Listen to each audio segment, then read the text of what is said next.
صلی اللہ علیہ وسلم 3 دن سے عبد الرحمن ابن عوف نماز پڑھنے نہیں آ رہے تھے مسجد میں.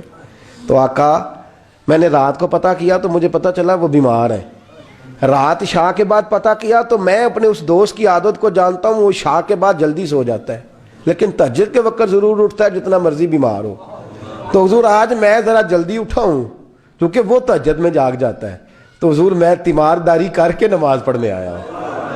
حضرت عمر کہتے ہیں مجھے بڑا غصہ آیا, میں نے کہا یہ ذرا نماز موقع لینے نے میں پوچھنا ہے بھی تینوں کام کوئی نہیں ہو رہا. فرماتے میں نے کہا یار حد ہو گئی ہے اس شخص کی, سویرے تیمارداری بھی کر رہا ہے. کہتے اللہ یہ میں نے کہا یہ رقابت نہیں, یہ محبت کی جنگ ہے, یہ محبت ہے, اس کو کوئی لوگ غلط مطلب بڑی جلدی لیتے ہیں نا. حضرت عمر فاروق فرماتے ہیں چپ ہو گئی تھے کہ سرکار نے تیسرا سوال پوچھا. حضور نے فرمایا کسی نے کسی مسکین کو کوئی صدقہ بھی دیا آج کے نہیں؟ تو حضرت عمر کہتے ہیں میں نے کہا حضور رات عشاء پڑھ کے میں نے دیا تھا. فرمایا تو عشاء کی بات کر رہا ہے, میں آج کا پوچھ رہا ہوں. آج تو حضرت عمر کہتے ہیں مجھے پکا پتا تھا ان نہیں بولنا جو بولے تھے. تو آپ فرماتے ہیں میں نے توجہ حضرت ابو بکر کی طرف کر لی. میں کہا 10 روپے صدقہ کیا ہے کہ نہیں کیا؟ تو حضرت سیدنا عمر فاروق فرماتے ہیں جب ابو بکر بولا تو میں رویا. جب صدیق اکبر نے بات کی تو میرے چھم آنسو نکلے. میں نے کہا یار تجھ سے کوئی نہیں فتح لے سکتا. حضرت سیدنا ابو بکر صدیق فرمانے لگے یا رسول اللہ آج میں تہجد کی نماز کے لیے اٹھا تو میرا پوتا بھی اٹھ گیا. حضور اس نے میرے ساتھ 2 نفل پڑھے تو کہنے لگا دادا جی بھوک لگ رہی ہے.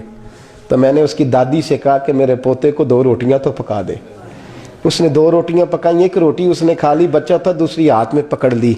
حضور گھر سے باہر نکلے تو ایک مسکین دروازے پہ کھڑا تھا, کہنے لگا رات سے کچھ نہیں کھایا. فرماتے ہیں تازی روٹی پوتے کے ہاتھ سے لے کے مسکین کو دی, پھر میں نے پتہ لیا واپس آیا ہوں. حضرت عمر کہتے ہیں پہلے میں مسکرا رہا تھا, پھر میری چیخ نکلی, میرے رسول پاک کے بھی آنسو آئے.